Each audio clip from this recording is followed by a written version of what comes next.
Hi అండి. అందరికీ నమస్కారం. తులారాశి వారికి ఏప్రిల్ 29వ తేదీన మీ జాతక ఫలితాల ప్రకారం జరిగేది ఇదే. మీకు ఖచ్చితంగా జరగబోయేది ఇదే. ఈ రాశివారు ఎక్కడున్నా సరే అర్జెంటుగా ఈ వీడియోనైతే చూడండి. రెండు పెద్ద శుభవార్తలు అయితే మీరు వినబోతున్నారు. వీటిని వదిలితే మాత్రం మళ్ళీ మీరు జన్మలో దక్కించుకోలేరు. ఈ రాశివారికి ఈ వీడియో మీకు కంటపడిందంటే కనుక ఐశ్వర్య అనుగ్రహం మీ యందు ఉంది కాబట్టి ఈ వీడియో మీకు కంటపడిందని చెప్పుకోవచ్చు. వీడియోని ఎక్కడా కూడా స్కిప్ చేయకుండా చివరి వరకు చూసే ప్రయత్నం అయితే చేయండి. అప్పుడే మీకు పూర్తి వివరాలు అనేవి తెలుస్తాయి. ఇక ఆలస్యం చేయకుండా వీడియోనైతే చూసేయండి. అలాగే ఈ వీడియో చూసే ముందు జై సంతోషి మాత అని తప్పకుండా కామెంట్ అయితే చేయండి. ఈ వీడియోకి ఒక చిన్న లైక్ ఇవ్వడం వలన ఈ వీడియో మరికొంతమంది మీ రాశి వారికి చేరే అవకాశం ఎక్కువగా ఉంటుంది. అంతేకాకుండా మాకు కూడా కొంచెం మోటివేషనల్గా ఉంటుంది. ఇప్పుడు ఈ రాశి వారి గురించి మనం గతం గురించి మాట్లాడుకుంటే కూడా జరగబోయే దాని గురించి మాట్లాడుకుందాం. ఈ యొక్క ప్రస్తుతం గురించి కూడా జరగబోతున్నటువంటి నష్టాలు ఏంటి, వచ్చే అదృష్టాలు ఏంటి, రాబోయే అదృష్టాలు ఏంటి, రాబోయే అదృష్టాలు మళ్ళీ వెనక్కి వెళ్ళబోతున్నాయా, లేదంటే మనం ఈ పనులు చేస్తే కనుక మనకు అదృష్టం దక్కుతుందా అనేది క్లియర్గా చెప్తాను. అందుకే ఈ వీడియో చివరి వరకు వింటేనే మేమేం చెప్తున్నామో మీకు పూర్తిగా అర్థమవుతుంది. ఈ రాశి వారి యొక్క మానసిక స్థితి ఇప్పుడు పూర్తిగా ఎలా ఉంది అంటే, ఏది ఏమైనా సరే కష్టపడదాము, కష్టపడేదానికి ఎంత వస్తుందో అంత రానివ్వు, చేసే పని చేసుకుంటూ పోదాము, దైవం ఏది నిర్ణయిస్తే విధి ఎలా రాసిపెట్టి ఉంటే అలాగే జరుగుతుందని చెప్పి ఒక రకమైనటువంటి మానసిక స్థితిని స్థిరంగా ఉంచుకొని చేసేటటువంటి వృత్తి పట్ల శ్రద్ధను పెట్టుకొని చాలా క్రమశిక్షణతో పనులు చేసుకుంటున్నారు ఈ రాశివారని చెప్పుకోవచ్చు. కానీ ఎవరైతే మన చుట్టూ ఉండేవారు ఉంటారో వారి యొక్క ఎఫెక్ట్ కూడా మన మీద అనేది చూపిస్తూ ఉంటుంది. వీటి వల్ల ఏమవుతుందంటే ఈ రాశివారి యొక్క జీవితంలో కొన్ని డిస్టర్బెన్స్ అంటే కొన్ని అంతరాయాలు అనేవి జరగబోతున్నాయి. ఎందువల్ల జరగబోతున్నాయి అంటే కనుక చేస్తున్నటువంటి కష్టం ఏదైతే ఉందో, వస్తున్నటువంటి రూపాయి ఏదైతే ఉందో, అది రూపాయి కానివ్వండి, 10 రూపాయలు కానివ్వండి, లేదంటే ₹1,00,000 అయినా కానివ్వండి, ఈ సంపాదన ఏదైతే ఉందో ఈ యొక్క సంపాదన అనేది గుట్టుగా దాచుకొని ఈ రాశివారిలో లేదు. ఇలా గుట్టుగా దాచుకోకుండా ఎవరి దగ్గర దాచాలో వారి దగ్గరే దాచకుండా, ఎవరి దగ్గర మాట్లాడకూడదో వారి దగ్గర బట్టబయలు చేస్తున్నారు. దీని కారణంగా జరుగుతుంది ఏంటి అంటే, ఇక్కడ వీరి యొక్క సంపాదన ఎవరైతే కళ్ళ ముందు చూస్తున్నారో, వీరి యొక్క కష్టాన్ని కళ్ళ ముందు చూస్తున్నారో వీరిని దోచుకునే ప్రయత్నం చేస్తున్నారు. అది కూడా వీరికి తెలియకుండా. అది ఎలా అంటే కనుక అక్కడే మీ రాశికి కొంత చెడు ఎఫెక్ట్ అనేది పడుతుంది. అది మీరు కంప్లీట్గా అర్థం చేసుకోవాలి. చుట్టూ ఉండేవాళ్ళు కూడా మీకు చాలా మంచి వాళ్ళని మీరు భ్రమపడవద్దు. ఎందుకంటే ఇక్కడ స్నేహం రూపంలోనూ, లేదంటే కనుక పార్ట్నర్స్ రూపంలోనూ, లేదంటే బంధువుల రూపంలోనూ ఇలా ఎవరైనా కానివ్వండి, వీరి వలన ఏమవుతుందంటే కొంచెం సెంటిమెంటల్గా మనుషుల్ని ఎమోషనల్ చేసి, బ్లాక్మెయిల్ చేయకుండానే చేసినట్లుగా చేసి మీ దగ్గర ఒక రూపాయి అయినా లాగడం కానీ, లేదంటే మీ దగ్గర నుంచి మరొకరికి పెట్టించడం కానీ చేస్తూ ఉన్నారు. ఇలా చేయడం వల్ల ఏమవుతుందంటే మీ యొక్క ధనం అనేది మీకు 100% దక్కకుండా 100లో 20% అనేది బయటికి వెళ్ళిపోతుంది. కానీ 20% బయటికి వెళ్ళిపోవడాన్ని కూడా ఈ రాశివారు గమనించలేకపోతున్నారు. ఇక్కడ మీరు నన్ను ఒక ప్రశ్న వేయవచ్చు. అంత గమనించలేనంత పిచ్చివాళ్ళమా మేము ఏంటి అని నేను చెప్పేది ఆ ఉద్దేశంతో చెప్పడం లేదు. మీరు అసలు పిచ్చివాళ్ళే కాదు. ఈ రాశివారు చాలా తెలివైన వారు, డబ్బు మీద చాలా మంచి మనస్తత్వం కలిగిన వారు, చాలా మంచి మనసుతో కష్టపడే మనస్తత్వం కలిగిన వారు, ప్రతి రూపాయి కూడా దాచిపెట్టుకునే రకంగా కలిగిన వారు. కానీ ఇక్కడ మనకి ఏదైతే లక్ష్మీదేవి మన దగ్గరకు వస్తున్నప్పుడు దాన్ని మనం భద్రంగా గుప్పెట్లో దాచిపెట్టుకోవాలి. గుప్పెల్లో విప్పి 10 మందికి చూపిస్తే కనుక నరదృష్టి అనేది ఒకటి ఉంటుంది. ఈ నరదృష్టి అనేది మనల్ని కాలుస్తుంది. అది మనకి ఒక తెలియకుండానే మనల్ని నాశనం చేస్తుంది. తీరా పూర్తిగా చేయి జారిపోయాక అయ్యో అని ఆకులు పట్టుకుంటే ఏమి ఉపయోగం ఉండదు. కాబట్టి చుట్టూ ఉండేవారిని మాత్రం తేలిగ్గా నమ్మవద్దు. వారి కోసం ₹1 అయినా సరే ఎట్టి పరిస్థితుల్లోనూ ఖర్చు పెట్టవద్దు. ఇది బంధువుల రూపంలో అయినా, స్నేహితుల రూపంలో అయినా, లేదంటే మీ దగ్గర పనిచేసేవారు ఎవరో ఒకరు ఉంటారు కదా, వారినైనా సరే మీరు నమ్మవద్దు. ఒక పాయింట్ కనుక మీరు గుర్తుంచుకుంటే లైఫ్లో మీరు చాలా వరకు ఎదుగుతారు. ఇది మొదటి విషయం. ఇక రెండో విషయం ఏంటి అంటే కనుక ఈ రాశి వారికి ఉన్నటువంటి చాలా మైనస్ పాయింట్లు ఏంటంటే అతి కోపం. ఈ యొక్క అతి కోపం వల్ల చాలామంది శత్రువులు వీరికి జీవితంలో ఉంటున్నారు. వీరికి కోపం వచ్చినప్పుడు ఏంటంటే ఆ కోపాన్ని కంట్రోల్ చేసుకోవడం లేక మనం ఎక్కడున్నాము, మన చుట్టూ ఎవరున్నారు, మనకంటే పెద్దవాళ్ళు ఉన్నారా, లేదంటే మనకంటే చిన్నవాళ్ళు ఉన్నారా, మనం ఇప్పుడు ఏ సిచ్యువేషన్లో ఏ మాట మాట్లాడాలి అనేది కూడా గ్రహించకుండా కోపం అనేది బయట వ్యక్తపరిచి అందరి మీద చాలా కోపంగా పెద్దగా అరుస్తూ ఉంటారు. ఈ విధంగా అరవటం వల్ల ఆ కాసేపు మీ కోపాన్ని బయటపెట్టి చూపించేసుకుంటూ ఉంటారు.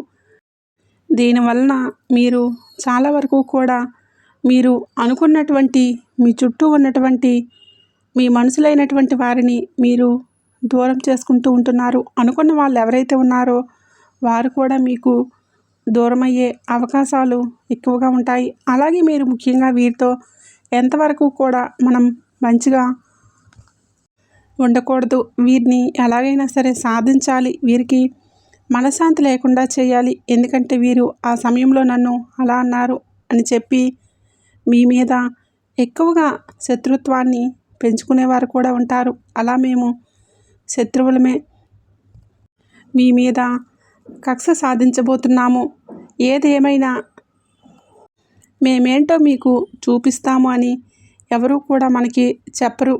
ముఖాన బోర్డు వేసుకొని తిరగరు, కానీ మిమ్మల్ని తిరిగి కోలుకోలేనటువంటి దెబ్బ కొడతారు.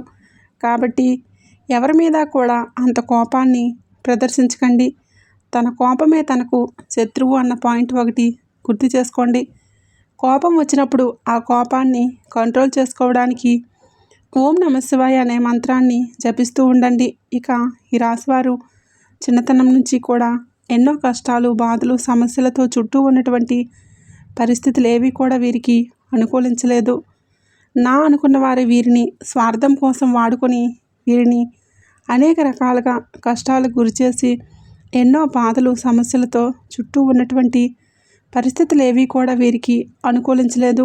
నా అనుకున్న వారే వీరిని స్వార్థం కోసం వాడుకొని వీరిని అనేక రకాలుగా కష్టాలకు గురిచేసి ఎన్నో రకాలైనటువంటి మానసికమైనటువంటి వేదనలకు గురిచేసి వీరిని ఒక ఎమోషనల్గా టార్చర్ చేసి వీరి యొక్క కష్టాన్ని, వీరి యొక్క డబ్బు రూపంలో వీరిని వాడుకున్న వారే ఎక్కువగా ఉంటారు. దీనికి కారణం ఏం జరుగుతుందంటే ప్రేమకు వీరు దూరం అవుతారు. వీరికి తల్లిదండ్రుల ప్రేమ అంతగా దొరకదు. తోడబుట్టిన వాళ్ళ ప్రేమ కూడా అంతగా దొరకదు. ఎప్పటికీ కూడా ఇక బయట స్నేహితులతో ఎక్కువగా అటాచ్మెంట్గా ఉండటం, స్నేహితులతోటి ఎక్కువగా పరిచయాలు పెంచుకోవడం, మంచైనా చెడైనా సరే ఎక్కువగా చెడే ఆకర్షిస్తుంది అని అంటారు. అలా చెడు ఆకర్షించి కొంతమంది వారి లైఫ్లో స్పాయిల్ చేసుకున్న వారు కూడా ఈ రాశి వారిలో ఎక్కువగా ఉన్నారు. ఎందుకు ఈ మాట చెప్తున్నాను అంటే కనుక ఏది ఏమైనా సరే మనం ఎప్పుడూ కూడా ప్లస్ పాయింట్లే చెప్పుకోకూడదు. అప్పుడప్పుడు మైనస్ పాయింట్లు కూడా చెప్పుకోవాలి.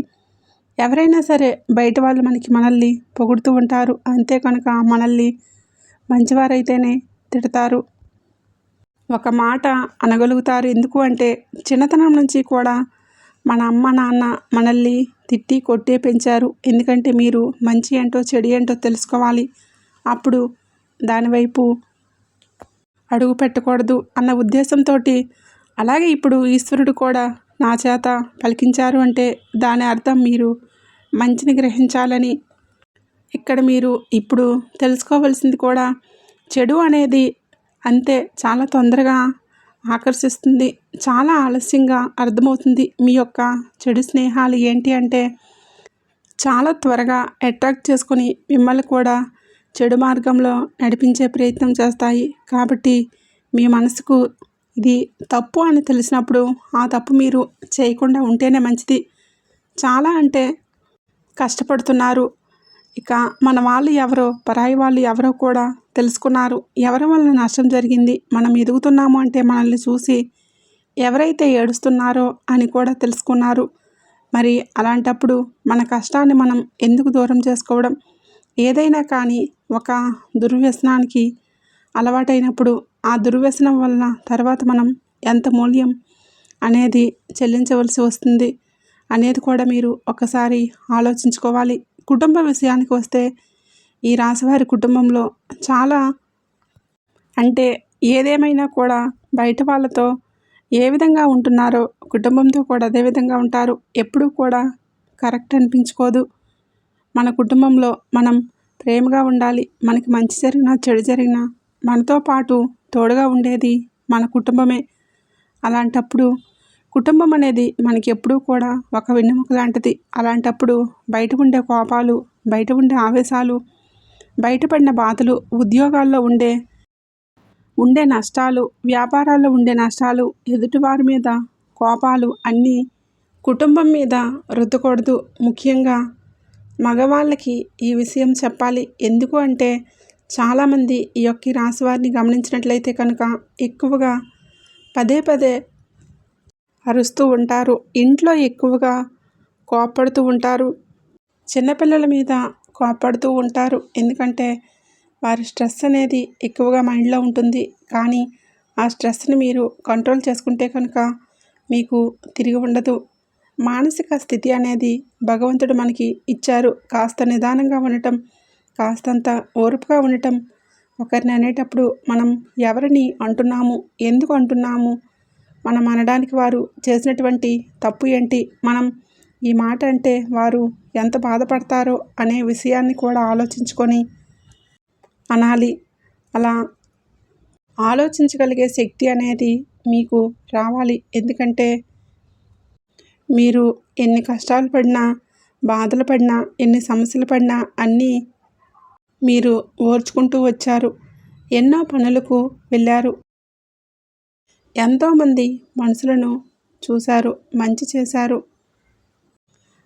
చేశారు, చెడు చూశారు. కానీ మీరు చాలా కఠినమైనటువంటి మానసిక స్థితిలో పెరిగిన వారు. అలాగే మీకు ఏదైనా సరే తట్టుకునేటటువంటి గుండె ఉంటుంది. ఈ రాశివారిని ముఖ్యంగా మగవారిని గమనించినట్లయితే కనుక శరీరం కూడా చాలా గట్టిగా దృఢంగా ఉంటుంది. ఈ రాశివారి ఆడవాళ్ళు కూడా మానసికంగా చాలా బలంగా ఉంటారు. కానీ మీకులాగానే అందరూ కూడా ఉంటారనుకుంటే మాత్రం మంచిగా ఉంటారని అనుకుంటే తప్పవుతుంది. ఇక ఒక మాట ఎదుటివారిని మనం వెంటనే హర్ట్ చేసేటట్లుగా, వారిని నొప్పించేటట్లుగా, వారి కళ్ళల్లో నీళ్ళు వచ్చేసేలా అలా ఎప్పుడూ కూడా మాట్లాడకూడదు, చేయకూడదు. అలా చేయటం వల్ల ఏమవుతుందంటే ఇప్పుడు ఈ జన్మలో చేసినటువంటి కర్మానుసారం ఈ జన్మలోనే పడాలంటారు కదా. కర్మ ఫలితం అనేది ఈ జన్మలోనే అనుభవించే విధంగా ఉంటుంది. కాబట్టి ఎదుటివారిని ఎప్పుడూ కూడా మానసికంగా కానీ శారీరకంగా కానీ నొప్పించకండి. ఈ విషయాన్ని అయితే తెలుసుకోండి. ఇక ఈ రాశివారిని ఎందుకు అర్జెంటుగా ఈ వీడియో చూడమన్నాము, అసలు ఆ 2 పెద్ద శుభవార్తలు ఏంటి అనే విషయం రేపటి రోజున మీకు వచ్చేటటువంటి మొట్టమొదటి శుభవార్త ఏంటంటే వీరి యొక్క లైఫ్ పార్ట్నర్ వలన మీకు పెద్ద లాభం చేకూరుతుంది. మొదటి నుంచి మీకు మేము చెప్తున్న వార్త. ఈ రాశివారికి ఈ వీడియో కనుక ముందు నుంచి మీరు చూసినట్లయితే ఈ రాశివారికి లైఫ్ పార్ట్నర్ వలన చాలా అదృష్టం అనేది పడుతుంది. ముఖ్యంగా ఈ రాశివారి యొక్క లైఫ్ పార్ట్నర్ చాలా కష్టజీవులు, చాలా శ్రమజీవులు. మీరు ఎంత కష్టపడతారో వీరి యొక్క ప్రతి కష్టాన్ని వారు అర్థం చేసుకునే విధంగా ఉంటారు. అలాగే ఇందాక నేను చెప్పినట్లుగా వీరి గుండె చాలా బలమైనది, గట్టిదని చెప్పి మనసు కూడా చాలా కష్టాలను ఎదుర్కొని నిలిచింది. ఇలా ఉంది కాబట్టి ఈ రాశివారికి చాలా మొరటి స్వభావం ఉంటుంది. కానీ అవతల వారిది చాలా సున్నితమైనటువంటి మనస్తత్వం. వీరిద్దరూ కూడా అప్పుడప్పుడు గొడవలు పడుతూ ఉంటారు. అలాగే ఈ రాశి వారికి వీరు చేసేటటువంటి పనుల వల్ల కానివ్వండి, వీరి యొక్క లైఫ్ పార్ట్నర్ వల్ల పుట్టింటి వైపు నుంచి కానివ్వండి, ఏదేమైనా సరే వీరికి లాభం అనేది వస్తుంది. ఇది మాత్రం 100కి 100% నిజం. సమాజంలో గౌరవం అనేది పెరుగుతుంది. డబ్బు పరంగా కూడా చాలా వరకు లాభాలు అనేవి కలిసి వస్తాయి. ఇది 100% జరుగుతుంది. రాసి పెట్టుకోండి. ఇది మొదటి శుభవార్త. ఇక రెండో శుభవార్త ఏంటంటే, ఈ రాశి వారికి చేస్తున్నటువంటి వృత్తి ఏదైతే ఉందో ఆ వృత్తి యందు గతంలో చేసినటువంటి చాలా మోసాలను అధిగమించి ఆ మోసం ఏ విధంగా జరిగిందో తెలుసుకొని వాళ్ళకి కాస్తంత దూరంగా ఉండటం వల్ల ప్రతి రూపాయి జాగ్రత్త అనేది తెలుసుకోగలిగితే వీరు చేసే పని యందు చాలా వరకు కూడా ధనం రాబోతుందని చెప్పుకోవచ్చు. అంటే వీరికి ఇప్పుడు లక్ష్మీ కటాక్షం అనేది పుష్కలంగా ఉంది. ధన ద్వారాలు తెరుచుకోబోతున్నాయి. అన్ని గ్రహాలన్నీ ఏవైతే ధనం రావడానికి చేసేటటువంటి గ్రహాలన్నీ కూడా మీకు అనుకూలమైనటువంటి స్థితిలోకి రావటం అనేది మీకు అధికంగా ఉంటుంది. కానీ మీరు జాగ్రత్త అనేది ముఖ్యం. మీరు కష్టపడుతున్నారు, ధనం లేదని చెప్పి అనకండి. మీరు శ్రమ చేస్తున్నారు, మీ సమయాన్ని చాలా పని యందు పెడుతున్నారు, అయినా కూడా ధనం నిలవడం లేదు అంటే కనుక కాస్తంత అజాగ్రత్త. ఎదుటివారు వాళ్ళని గుడ్డిగా నమ్మడం వల్ల మీరు లాస్ అవుతున్నారు. అలా జరగకుండా చూసుకుంటే మీరు చాలా వరకు లైఫ్లో ముందుంటారు. చూశారు కదండి. వీడియో నచ్చినట్లయితే తప్పకుండా లైక్ చేయండి, షేర్ చేయండి. అలాగే మన ఛానల్ని తప్పకుండా సబ్స్క్రైబ్ చేసుకోండి.